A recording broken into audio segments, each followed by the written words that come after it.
Imagine lacing up your shoes for a run that spans 3,400 miles. You would have to run a marathon or more every single day for 84 days straight. When the starting gun for the 1928 Bunyan Derby fired in Los Angeles, the pack was crowded with professional athletes hungry for glory. Standing among them was an anomaly, Andy Payne, a 20-year-old part Cherokee farm boy from Oklahoma. Back home in Foyle, his family was staring down a financial cliff. Throughout the 1920s, rural families lived at the mercy of volatile crop prices and unpredictable weather.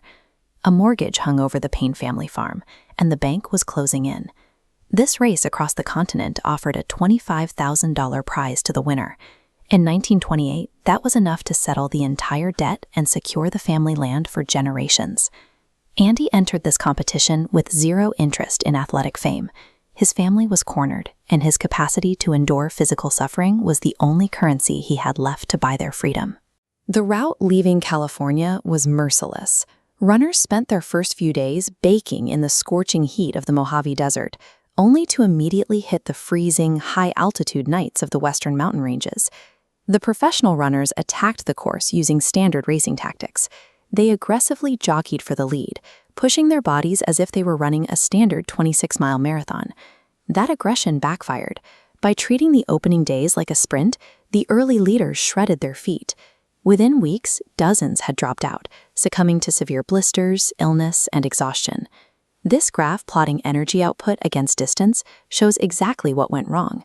The effort of the leading pack spikes aggressively in the early days. This rapid expenditure triggers cumulative fatigue, a state where daily exertion outpaces the body's ability to heal.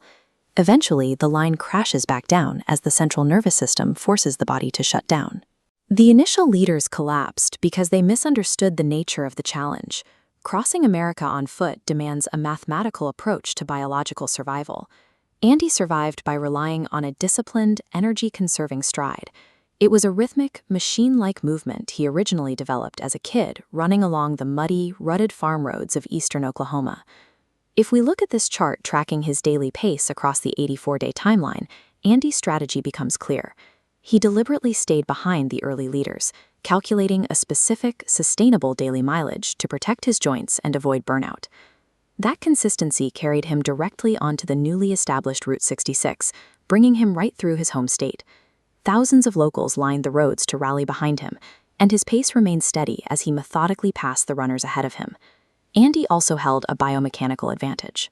When the human brain senses muscle damage, it floods the body with pain signals to force a stop.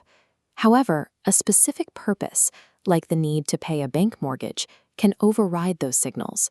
He matched a conservative physical pace with an unbreakable goal, creating an engine that simply would not quit. On May 26, 1928, the sprawling deserts and dusty roads gave way to the dense, chaotic concrete of New York City. Andy crossed the finish line. Over the span of nearly 3 months, he logged the lowest cumulative running time of the entire pack, 573 hours, 4 minutes, and 34 seconds. He secured first place, and with it, the $25,000 prize. True to his word, Andy returned to Foyle and immediately walked into the bank. He handed over his prize money, cleared the mortgage, and built his parents a new home. He rejected the celebrity spotlight that normally follows a national victory. After briefly working in sales and oil, he took a job as the clerk of the Oklahoma Supreme Court, a quiet public service role he held for nearly 40 years. We usually idolize athletes for breaking speed records or chasing personal glory. Andy Payne's run proves that human endurance extends to its furthest limits when you are running to save the people you love. Thank you for watching. Please like and subscribe. It really helps us.